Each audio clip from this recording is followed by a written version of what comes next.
As the 2020 race heats up to be a battle over whose mother washed more floors for less money, we ask when victimhood became a substitute for virtue. Fortunately, we are joined by Peter Boghossian and Jim Lindsay, authors of the infamous Grievance Studies Experiment that got papers on human reactions to rape culture and queer performativity at urban dog parks in Portland, Oregon, published in peer-reviewed academic journals. Then Kamala Harris flip-flops on Medicare For All in record time. She really is Hillary 4.0. Finally, some bad pop culture and voter fraud in Texas. I'm Michael Knowles, and this is The Michael Knowles Show.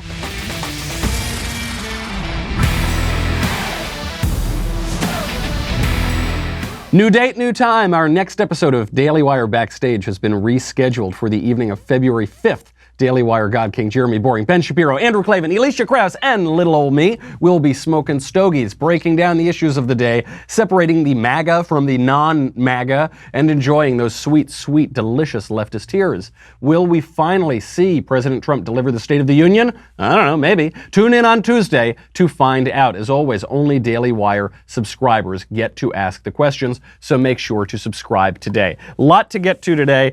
The Howard Schultz for President campaign is rolling along beautifully. It is creating big divisions within the Democrat Party. It is causing Kamala Harris to immediately switch up her strategy for 2020, and it's all leading toward victimhood and grievance. Howard Schultz just doesn't get it, but our guests coming up, Peter Boghossian and Jim Lindsay, do. First, let me tell you about Spear. We'll make a little money, honey. Listen, when you write, I know this better than anybody, sometimes you're just staring at a blank page. Now, for some of us, this becomes a best-selling book, but for others, it's really frustrating, and it's called writer's block. Spear fixes this. Spear is not a word processor primarily, it is a thought processor. And that blank page is not a very good thought processor, but Spear helps you organize your thoughts. You can move it around. It's ingenious. I really like it. I've been using it myself. Most people hate writing because they can't organize their thoughts. Spear can make that happen. It's like working with Legos for words. All your content is auto-saved, backed up, and encrypted. You can create your best written work for articles, books, documents, or whatever else you dream of. A lot of people write into me, they say they have trouble writing columns or writing blogs or writing a book. They want to know how to get started. Spear is a great way to get started because it will make organizing your thoughts so much easier. This week, my listeners can get Spear for just $3.75 per month for your first year of service. That's a 25% discount off the regular price. Sign up today by going to spear.com/Knowles, Knowles.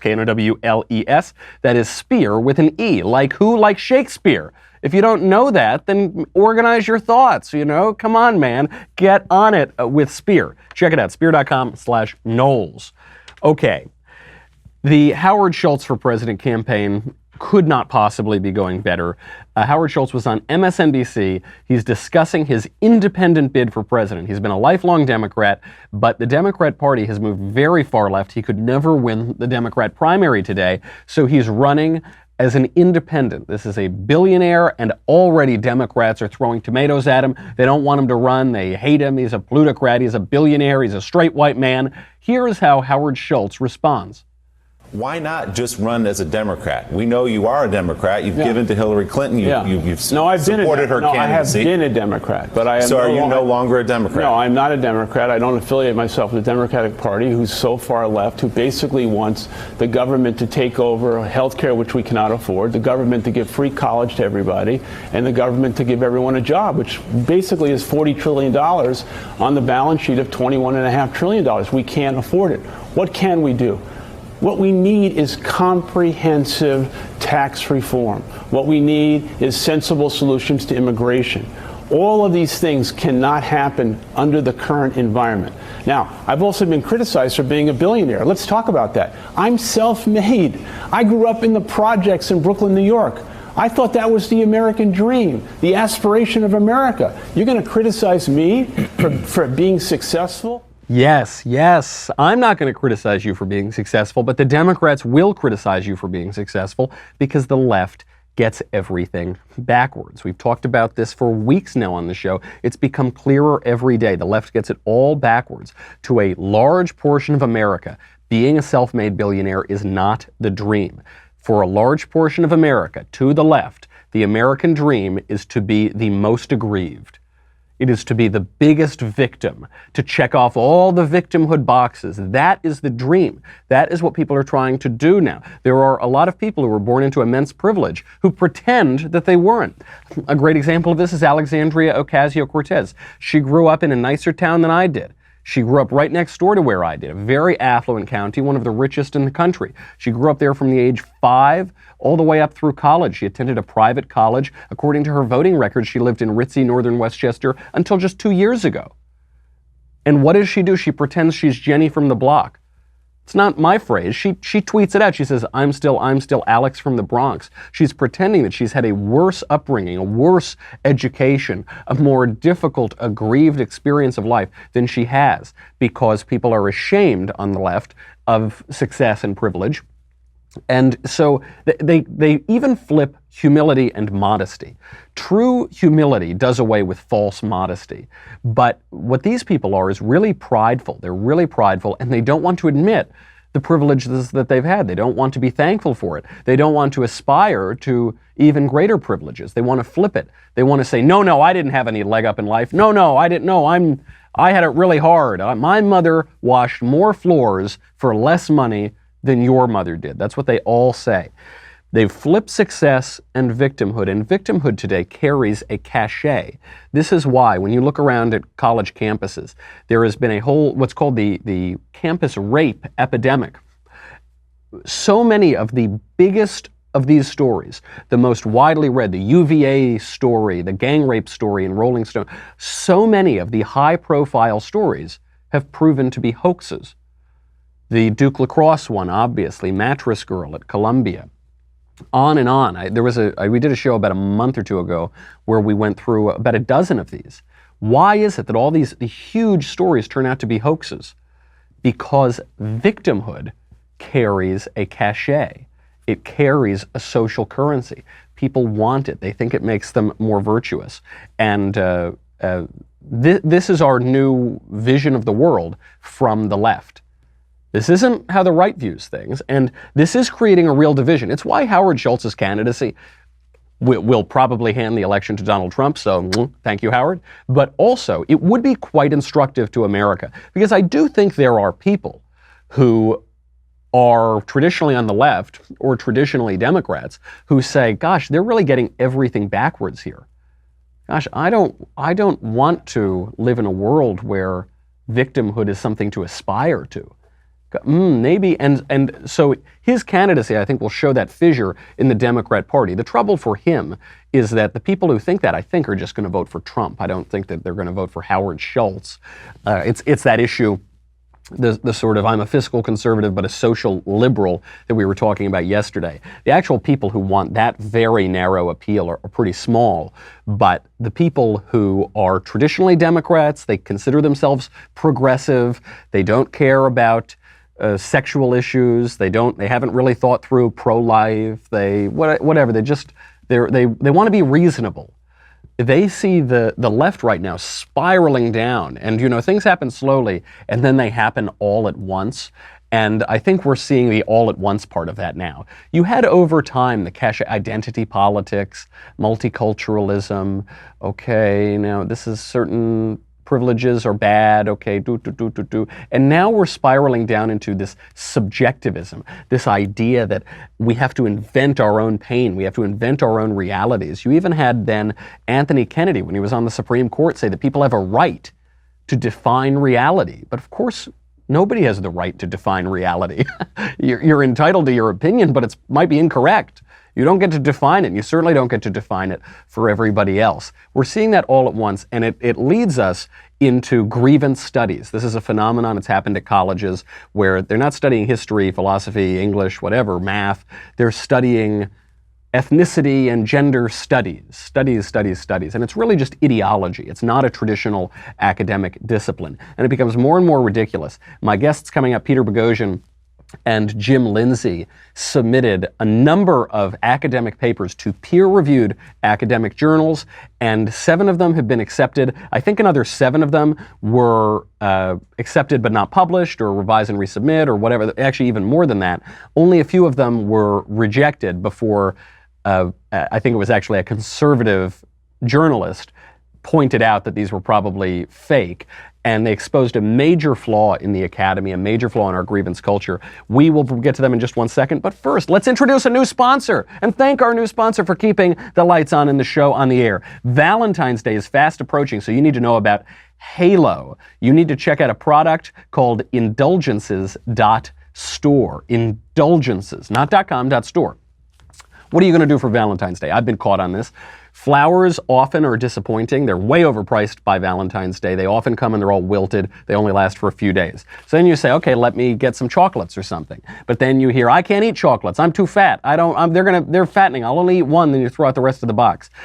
This year, do something original and indulgent for Valentine's Day, something that rings the bell at indulgences.store, not .com, .store.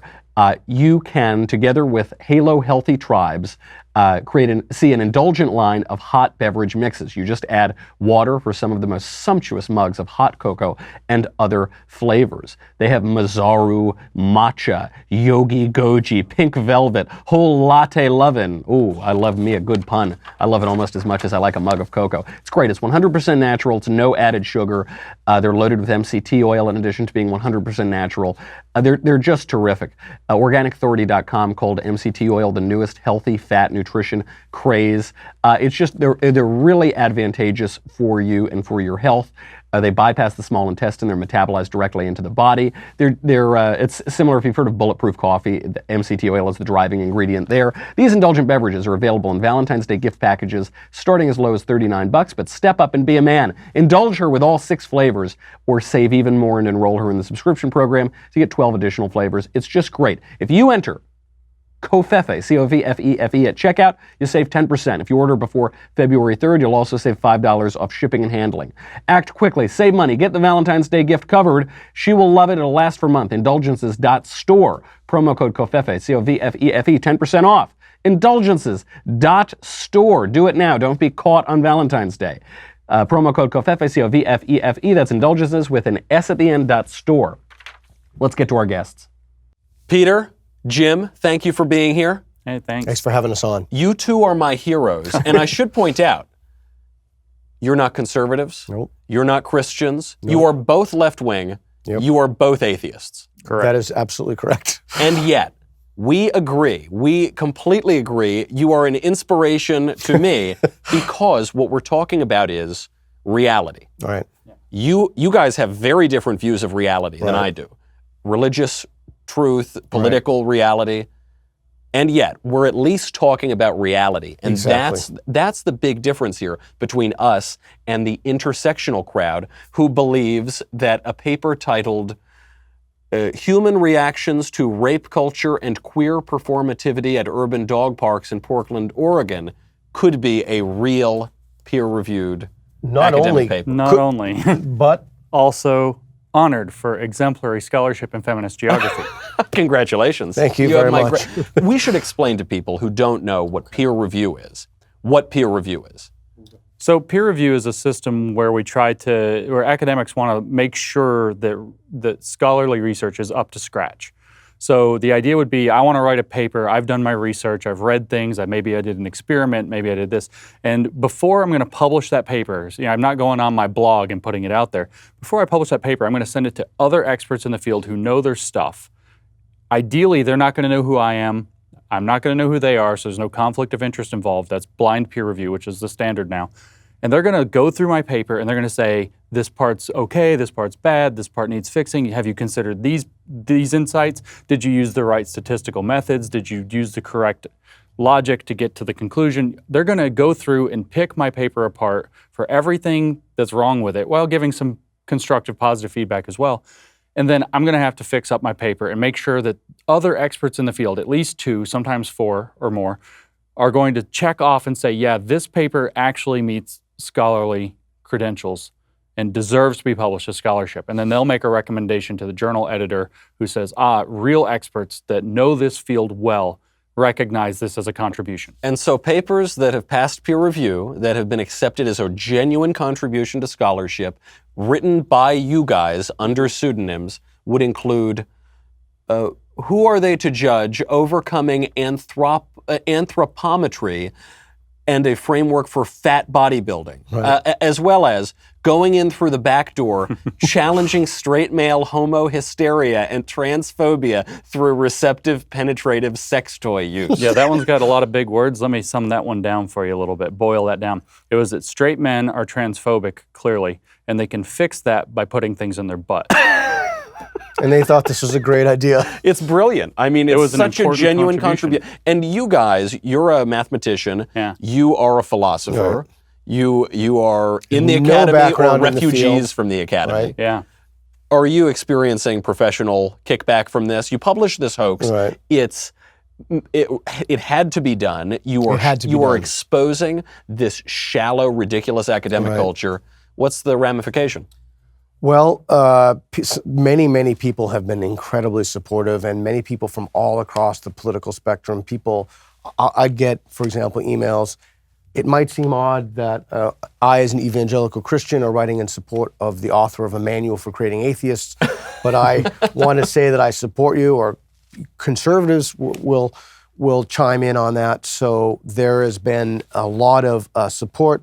The administration is, one might say, not too happy with this. They're less supportive. They're less, thank you. That was lovely. There's a wonderful politic answer. They're less supportive of me in this context, yeah.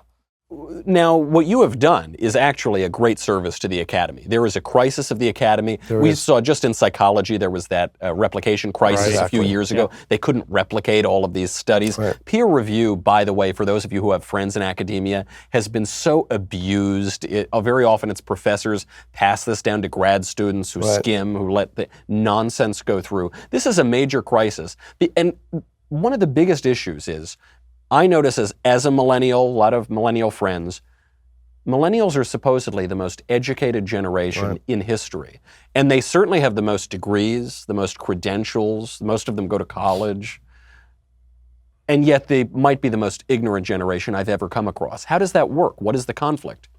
Well, if it depends on what they're being taught and how they're being challenged, right? To become truly educated means not just to be exposed to lots and lots of courses, but to be exposed to relevant ideas within your field, but also challenging ideas that make you think outside of your field. I see there's actually this kind of internet subculture movement building up to try to find an alternative to the university, and I don't like it personally. I think that the idea of the university in its essence should be that same as peer review, you have experts who guide students and challenge their thinking, give them viewpoints that they don't agree with, and make them work through how they might understand that perspective better. And if it's wrong, they should learn to articulate the arguments for why it's wrong. And if it's right, then they can try to work through some of that. But there's been this increasing institutionalization of a certain kind of thought that our papers are really trying to dig into, is that there's a certain shallowness, like you were saying, to if we're going to talk about issues of cultural relevance like race or gender or so on, then you don't have to, you just know the right answer. This is the right answer. If you put that on your test, you get the grade, and if you don't, you don't. So you have this problem, and then you go into institutionalizing that into the general education requirement instead of, say, something like civics or Western civilization. I had to take American history. Many of my friends were dependent on a degree at my school. What a bigoted school would make you take American history. I'm so outraged. It was required for every degree except engineering, and they had to take Western Civ. I don't know why, but whatever. Yeah. And so these were things that were happening before, but now you can fill this in with, Asian studies or some such. And so there's a degree of that happening, I'm sure. There have also been, other factors, not to put it all on like grievance studies, because, for example, when I was finishing my degree, they actually, in my state, which was Tennessee, by state mandate, cut the number of hours required for a bachelor's degree so that more people would be able to get them. So there are political factors as well. Right. Lowering of standards. Lowering of standards. Yeah, and one of the things that I've seen happen that I'm deeply concerned about is that there's a lack of intellectual diversity in the academy. Yeah. And I think it's a tremendous problem when, for example, and I don't know, this may showcase a difference of ours, I don't know, I've never spoken to you about this, but a person in my class had commented about he does not believe global warming is anthropogenic. And he said, And I thought this was a great point. It's totally legitimate. Why should we believe this? We already know that the overwhelming majority of professors are, you've proven it, they adhere to a radical leftist intersectional worldview. They're the same folks writing this, so why should I believe that? Right, their credibility is so in question. Yeah, that's why we need more diversity in the academy, and that's why we need to look at the scholarship that comes out. We need something to rely upon, and we can't do that now. And this, to your point before, I love the university. I like the idea of the university, to use John Henry Newman's phrase. I don't want to give up the university to these lunatics who are attacking it from within. So you've come in and taken a stand, and it's worth pointing out, too, what grievance studies is, because you come from philosophy, you come from mathematics. I majored in history. These are liberal arts. These are, now, increasingly in universities, you'll have new departments, women's, gender, and anything sexuality with studies in it. It's any of the studies. There's a kind of irony here, because whenever there are these new women's studies, gay studies, whatever studies, the studies always likes and approves of the thing that it's studying, except for American studies. That is the one studies department that actually despises the object of its studies. When did these crop up? When did the Deputy Assistant Dean of Inclusion and Sexual Studies, when did this happen and start gutting our university? How surprised are you going to be to find out it was the late 1960s? There were a lot of things going on around that time. But really, that was part of it. There was the big cultural kind of change that was happening in the late 60s and going into the 70s, following civil rights and all of this. And the university really wanted to be on the vanguard of that. They wanted to showcase diversity, and they wanted to have more scholars that were women and that were of racial minorities, and try to be on the forefront of making a more diverse professional class. Hey, hey, ho, ho, Western Civ has got to go. Well, not quite chanting yet, around. But now. And what happened was they started to create these kind of boutique departments around very politically fashionable ideas like women's studies, feminist studies, race studies, et cetera. And because of a number of factors that can get pretty complicated, and it's a lot of inside baseball, they never really got challenged. Exactly. They also simultaneously picked up the very fashionable postmodern deconstructive philosophy for doing their stuff. So this is what I want to actually get to, because I saw dear old Yale crumbling during just my 4 years there. I saw this really pick up fast. I mean, you had kids screaming at their professors by the time I graduated. One thing I notice is that we all agree on reality. We all agree that reality exists. Exactly. We're arguing over these facts. There's also this radical subjectivism now, which says there's no truth. There's your truth and my truth. Where does that idea come from, and where is that leading us, and how do we fight that? Well, we have a whole minute left, so I'm sure you can answer that question. The deep answer is that's postmodern deconstruction. It goes back to the 60s, these French philosophers. The narrow answers in the late 80s and 90s, it took a turn. You had race scholars like Kimberly Crenshaw and gender scholars like Judith Butler, who were saying things like, we know identity must be real because oppression based on identity is real. And if we want to change things, if we want to have effective activism, progressive activism, we need to admit that those are real and then continue to use our deconstructive methods to deconstruct the conversations around those objects. So we agree on reality existing, and we mean one particular thing by it. They would say they agree that reality exists also, but that it's rooted in the one real thing is oppression based on identity, which is always based on and the moral oppression, the clearer view of reality. Yeah. This is such a brilliant observation. I have never heard this before, but you have explained it. Sometimes when I'm on college campuses, people ask me, they say, how is it that the intersectional left can so embrace identity as this absolute, but then they become subjectivists when it gets to identity. A man can be a woman, a white lady can be a black lady, it's all kind of fluid. And your answer is because of the reality of the oppression. So as long as you can claim victimhood, as long as you can claim oppression, the details of the identity from which you get the oppression, that's all malleable. It's just all about the oppression, the grievance, this. And the more oppression variables one has, the clearer view of reality. Yeah, that's called standpoint epistemology, which is a kind of related thing to another thing called critical constructivist epistemology. This all has like real deep, I mean, it's real academic stuff. Right. We called critical constructivist epistemology grievance studies. It's a little bit easier to grasp what's going on there. And the idea with these, especially standpoint epistemology, is that there's always a power dynamic. And if you're on the upside of the power dynamic, you are, let's say, a man who lives in a man's world. So you have one perspective, man and man. But if you're a woman who lives in a man's world, now you have the woman perspective. And because you live in the man's world, you have the man perspective too. Therefore, you know more things. Right. Plus, you get to claim oppression and victimhood. And you add another variable to that, black, disabled, they get trans. even more what do they call it? Strong objectivity, as Alexandria Harding called that. Yeah. You get more access to know the truth in your personal subjective experience by having oppression in a as power. a Christian, that must be horrific. Truly shocking. Truly, the entire world is upside down. Right. This is so interesting, though, and it's why I love that real academic people such as yourselves did this hoax, because the hoax it's really funny. An ethnography of breastaurant masculinity, themes of objectification, sexual conquest, and masculine toughness in a sexually objectifying restaurant. That was accepted and published. I mean, just wonderful.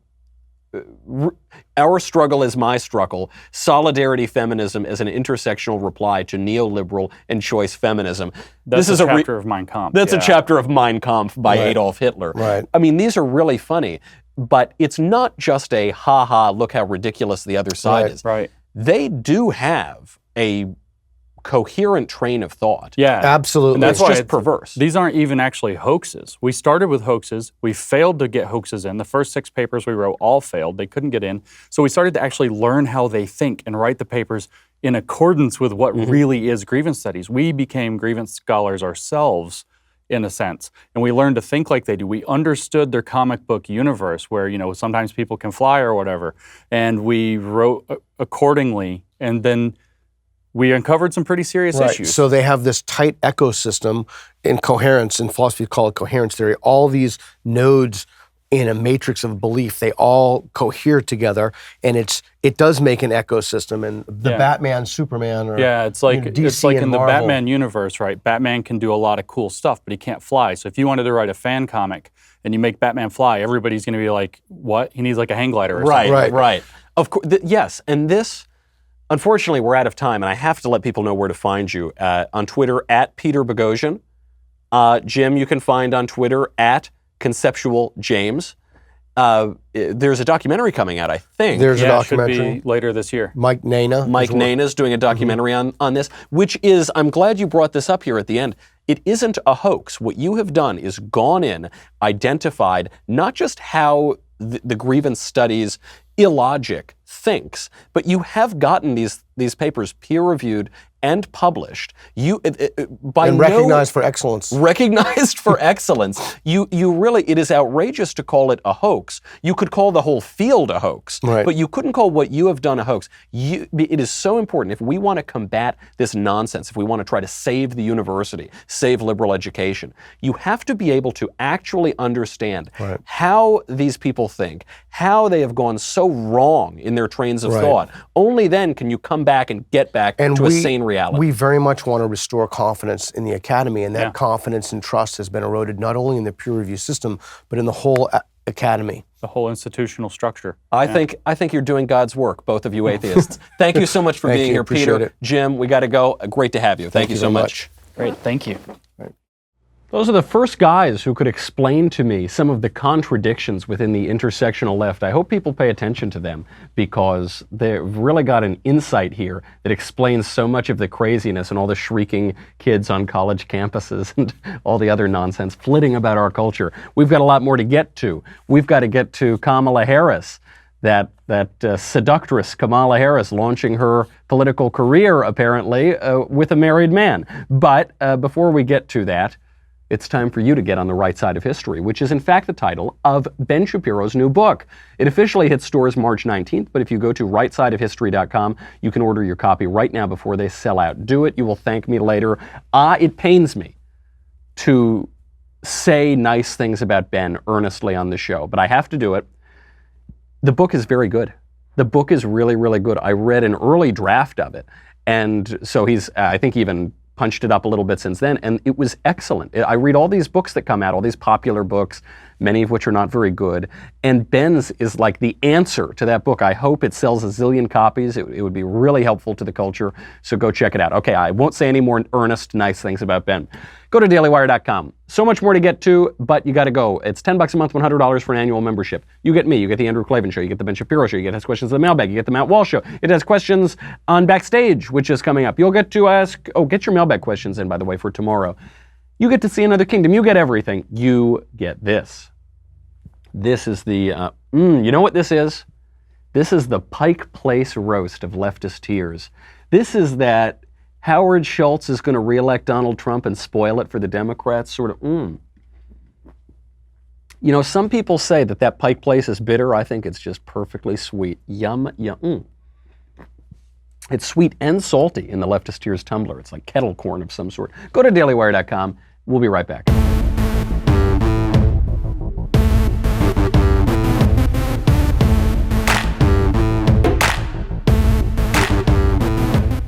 All of this talk about grievance politics has got me feeling aggrieved, and I am feeling aggrieved because Hillary Clinton is not running for president.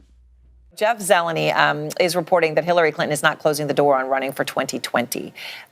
Do you think she would actually do it? Look, you know, I take her at her word. She's not running for president. She's not running for president. This is according to John Podesta, her spirit-cooking warlock of a former campaign chairman. It sounds like Hillary is out.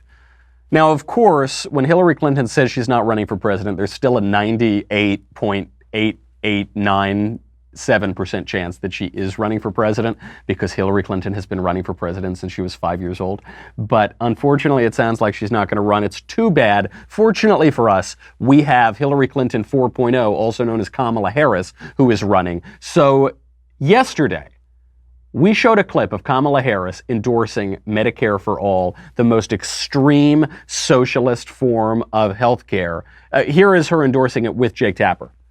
Just to follow up on that, and correct me if I'm wrong, to reiterate, you support the Medicare For All bill, I think initially co-sponsored by Senator Bernie Sanders. You're also a co-sponsor on it. I believe it will totally eliminate private insurance. So for people out there who like their insurance, they don't get to keep it? Well, listen, the idea is that everyone gets access to medical care.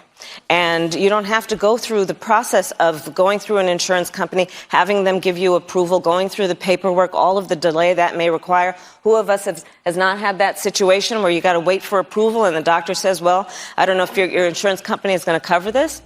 Let's eliminate all of that. Let's move on. Let's eliminate all that. Let's move on. This is Kamala Harris. That was her yesterday, I guess. The CNN ran that article. They ran that clip because it was aired on CNN. They then updated the article.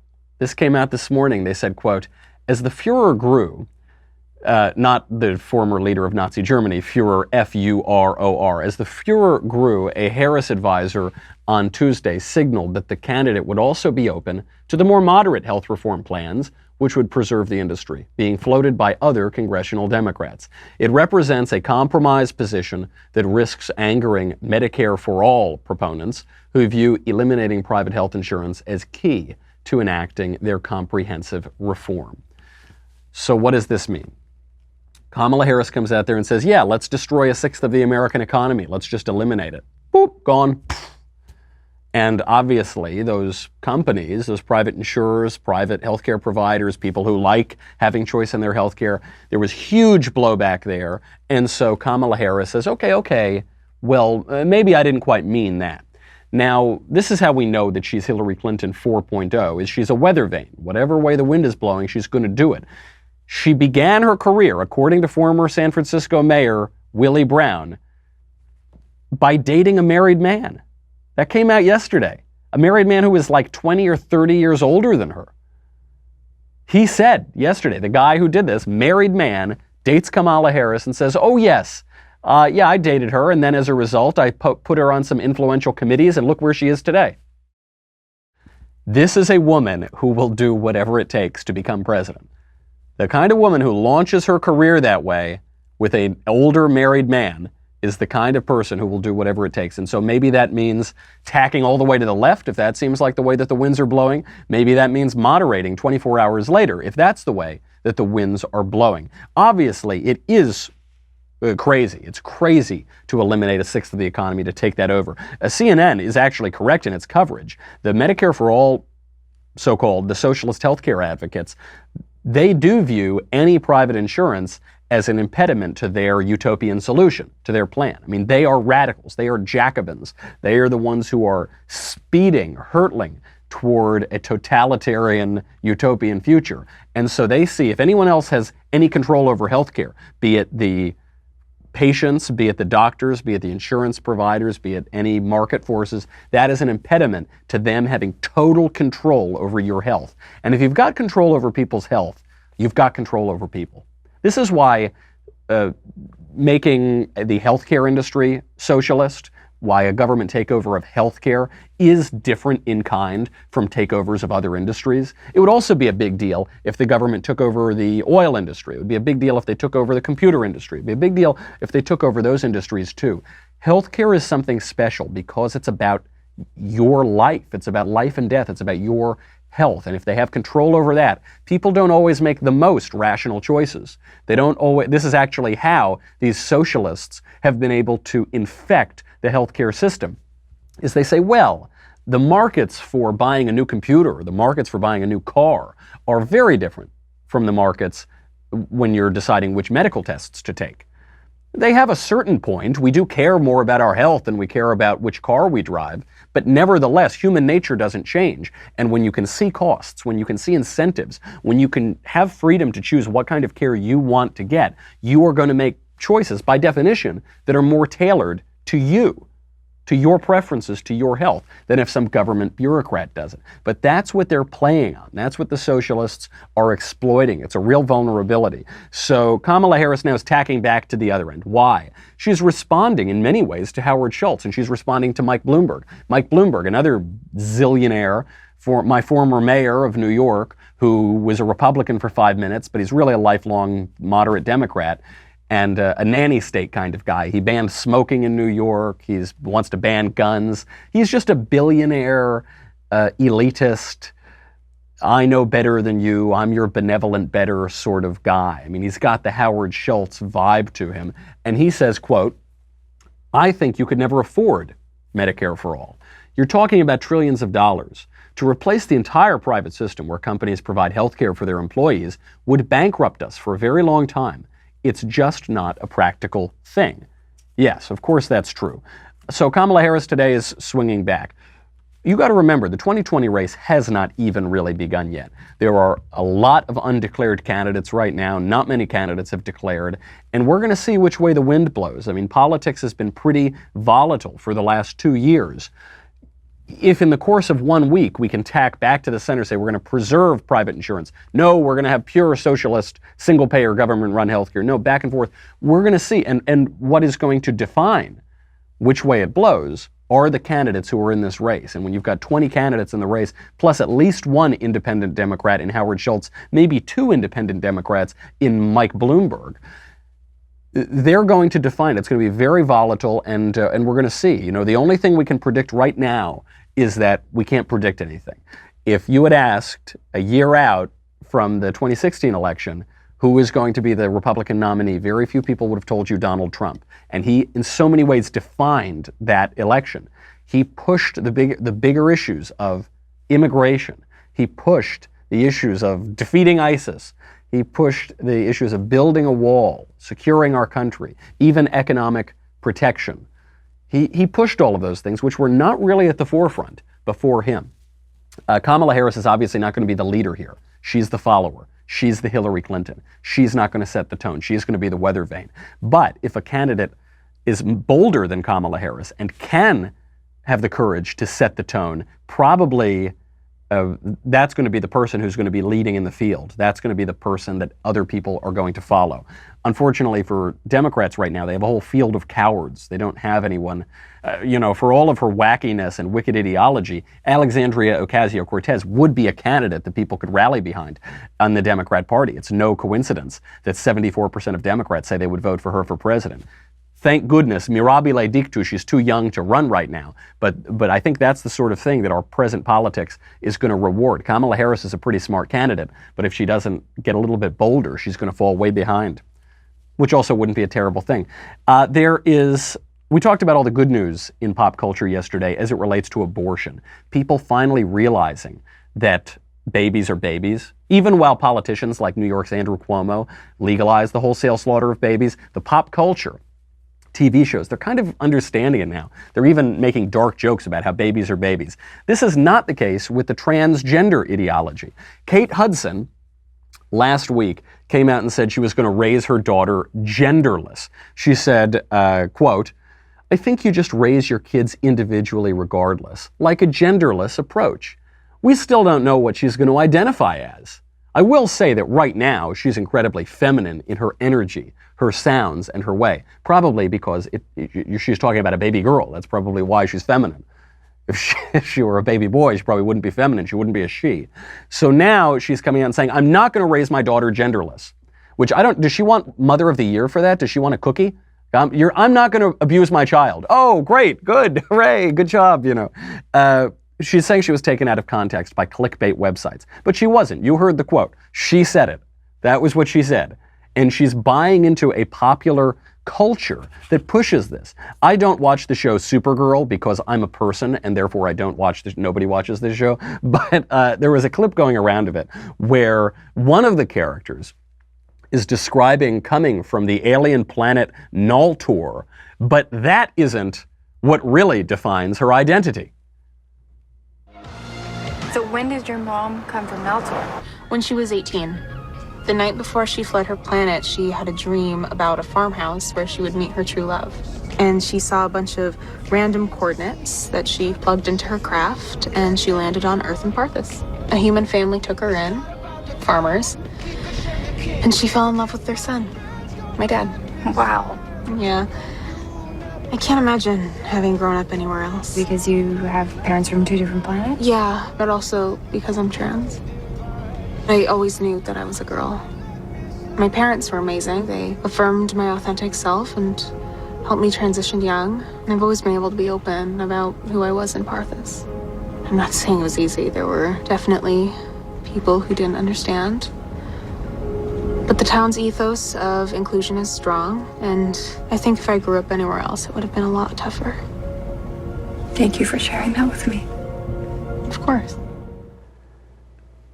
This is actually a pretty insightful scene. I mean, it's absurdly written. It's not good art in any way, but it's pretty insightful in its ideology because it is, in fact, the case that transgenderism is just as real as the alien planet Knowles. They are exactly as real. They have exactly as much to do with reality. Science fiction and reality are now indistinguishable on the left. There's no difference. Why is this? In part, I think this is because, as we always say, politics is downstream of culture. Culture comes from the cult and the religion and what one worships. And so we have myths. We have founding myths in our civilization. Myths that seem to bear out throughout many civilizations. The same kinds of stories, the echoes of our ancient past, come out throughout all these various societies. Why? Because they tell us something about our human nature. And then in the case of Christianity, Christianity is the true myth. It is where myth and the literal world coincide in a person, in a place, in a time, who in the incarnation and in the crucifixion and the resurrection.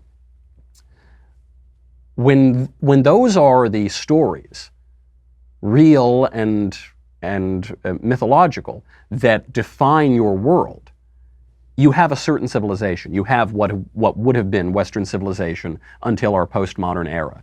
But now that that is gone, now that religiosity is on the wane, the nuns are up, an uncultured generation, a basically ignorant generation has risen up, we still need stories, and so we fill them with kind of weird science fiction. Now the only myths people talk about are Harry Potter, or science fiction. The only movies people go see are the superhero movies. They're the only movies that dominate at the box office. The popular culture is very influential. And right now, this transgender question is all throughout pop culture, where it's on Orange is the New Black, Transparent, I Am Kate, Tangerine, A Fantastic Woman, The Danish Girl, on and on. There are like 10 people who are confused about their gender in the country, and there are 10 pieces of pop culture that come out every year on this question. When the culture is saturated, people become numb. So now, it seems perfectly normal. It seems perfectly normal to, first of all, that isn't a transgender girl or man or any, that's a female, that's an actress that's talking about this. But it becomes numb. We say, oh, there's really no difference between men and women. And so we start confusing children. We start injecting them with hormones, as this scene is advocating. We start putting kids in drag and having men at bars throw dollar bills at them, as is happening now. We begin to abuse children, it seems perfectly natural to us, because we just have these narratives swirling around, but the narratives aren't true. They come from false myths. They come from false stories and false ideas.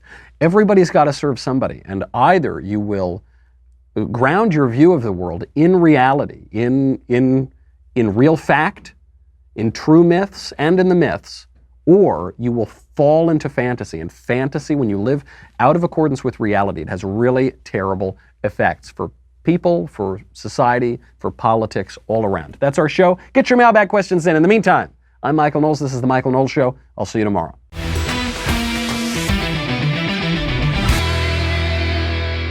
The Michael Knowles Show is produced by Robert Sterling.